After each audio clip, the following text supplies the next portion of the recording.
Hi hello ಪ್ರೀತಿಯ ವಿದ್ಯಾರ್ಥಿ ಮಿತ್ರರೇ, ಪುನರ್ಬಿ ಎಜು ಸಂಸ್ಕಾರಕ್ಕೆ ಸ್ವಾಗತ ಸುಸ್ವಾಗತ.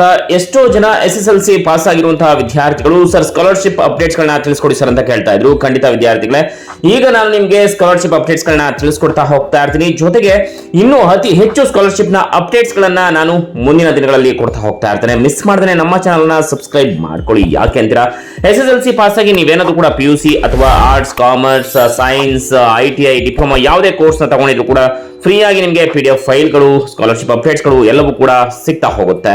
ಜೊತೆಗೆ ಪಾಸಿಂಗ್ ಪ್ಯಾಕೇಜ್ ಕೂಡ ಸಿಗ್ತಾ ಹೋಗುತ್ತೆ. ಮಿಸ್ ಮಾಡಿದ್ರೆ ನಮ್ಮ ಚಾನಲ್ ನ ಸಬ್ಸ್ಕ್ರೈಬ್ ಮಾಡ್ಕೊಳ್ಳಿ.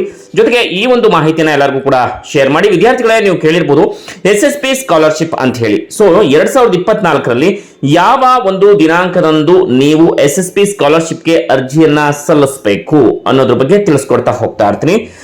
ಜೊತೆಗೆ ನೀವೇನಾದ್ರೂ ಕೂಡ SSLC ಪಾಸ್ ಆಗಿದ್ರೆ 100% ನೀವು ಈ ಒಂದು ವಿದ್ಯಾರ್ಥಿ ವೇತನಕ್ಕೆ ಅರ್ಜಿಯನ್ನ ಸಲ್ಲಿಸಬಹುದು. ಹಾಗಾದ್ರೆ ಅರ್ಜಿಯನ್ನ ಸಲ್ಲಿಸಬೇಕಾದ್ರೆ ವಿದ್ಯಾರ್ಥಿಗಳು ಈಗ ನೀವೇನು ಪಾಸ್ ಆಗಿದ್ರೆ ಆ ಒಂದು ಮಾರ್ಕ್ ಶೀಟ್ ಅನ್ನ ನೀವು ನಿಮ್ಮ ಜೊತೆ ಇಟ್ಕೊಳ್ಬೇಕಾಗತ್ತೆ. ಜೊತೆಗೆ ನಿಮ್ಮ ಒಂದು ಕುಟುಂಬದ ವಾರ್ಷಿಕ ಆದಾಯ 2 ಲಕ್ಷಕ್ಕಿಂತ ಕಡಿಮೆ ಇರಬೇಕು. ನಂತರ ನೀವು SSLC ನೋಂದಣಿ ಸಂಖ್ಯೆಯನ್ನ ಮರಿದೇನೆ ನಿಮ್ಮ ಜೊತೆನೆ ಇಟ್ಕೊಂಡಿರ್ಬೇಕು. ಯಾಕಂದ್ರೆ ಅಪ್ಲೈ ಮಾಡ್ಬೇಕಾದ್ರೆ ಇದೆಲ್ಲವೂ ಕೂಡ ಬೇಕಾಗುತ್ತೆ. ಸೊ ಇನ್ನು ಯಾವ ರೀತಿಯಾದಂತಹ ಡಾಕ್ಯುಮೆಂಟ್ಸ್ ಬೇಕು SSP ಸ್ಕಾಲರ್ಶಿಪ್ಗೆ ಅಂತ ನೋಡೋದಾದ್ರೆ, ಆಧಾರ್ ನಲ್ಲಿರುವಂತೆ ನಿಮ್ಮ ಆಧಾರ್ ಸಂಖ್ಯೆಯ ಹೆಸರು ಇರಬೇಕು. ಜೊತೆಗೆ ಆಧಾರ್ ಕಾರ್ಡ್ ನಂಬರ್ ಬೇಕಾಗುತ್ತೆ. ಸೊ ಈಗ ಏನ್ ಹೇಳ್ತಾ ಇದೀನಿ, ಇಷ್ಟು ಡಾಕ್ಯುಮೆಂಟ್ಸ್ ಗಳನ್ನ ಆದಷ್ಟು ಬೇಗ ರೆಡಿ ಮಾಡಿ ಇಟ್ಕೊಳ್ಳಿ ವಿದ್ಯಾರ್ಥಿಗಳೇ.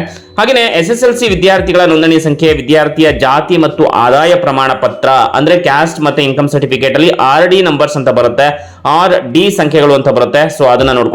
ಇನ್ ಕೇಸ್ ನೀವೇನಾದ್ರೂ ಕೂಡ ಏನು ಹ್ಯಾಂಡಿಕ್ಯಾಪ್ ಆಗಿದ್ರೆ, ಅಂಗವಿಕಲ ಅಭ್ಯರ್ಥಿ ಆಗಿದ್ರೆ UDID ಗುರುತಿನ ಸಂಖ್ಯೆಯನ್ನ ನೀವು ಇಟ್ಕೊಂಡಿರ್ಬೇಕಾಗತ್ತೆ ವಿದ್ಯಾರ್ಥಿಗಳೇ.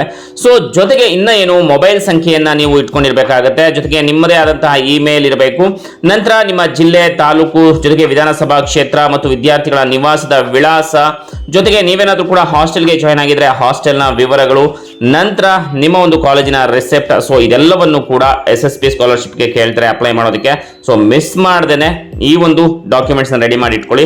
ನಂತರ ಈ ಒಂದು SSP ಸ್ಕಾಲರ್ಶಿಪ್ಗೆ ನಿಮಗೆ ಯಾವಾಗ ಕಾಲ್ಫಾರ್ಮ್ ಮಾಡ್ತಾರೆ ಅಂತಂದ್ರೆ ಜೂನ್ ತಿಂಗಳು ಕಾಲ್ಫಾರ್ಮ್ ಮಾಡ್ತಾರೆ. ಇನ್ನೇನು ಮೇ ತಿಂಗಳು ಮುಗಿತಾ ಬಂತು, ಜೂನ್ ತಿಂಗಳು ನೀವು ಕಾಲೇಜಿಗೆ ಜಾಯಿನ್ ಆದ ನಂತರ ಸೊ ನಿಮಗೆ SSP ಸ್ಕಾಲರ್ಶಿಪ್ ಕಾಲ್ಫಾರ್ಮ್ ಮಾಡ್ತಾರೆ. ಮಿಸ್ ಮಾಡಿದ್ರೆ ಇಷ್ಟು ಡಾಕ್ಯುಮೆಂಟ್ಸ್ ನ ರೆಡಿ ಮಾಡಿ ಇಟ್ಕೊಳ್ಳಿ.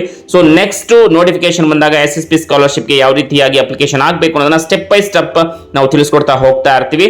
ಸಬ್ಸ್ಕ್ರೈಬ್ ಮಾಡಿಕೊಂಡು ನಿರಂತರ ಶೈಕ್ಷಣಿಕ ಸುದ್ದಿಗಳಿಗಾಗಿ ನೋಡ್ತಾ ಇರಿ ಪುನರ್ಬಿ ಎಜು ಸಂಸ್ಕಾರ ಚಾನಲ್. ಇದು ಕಲಿಕೆಯ ಸಾಗರ. ನಮಸ್ಕಾರ.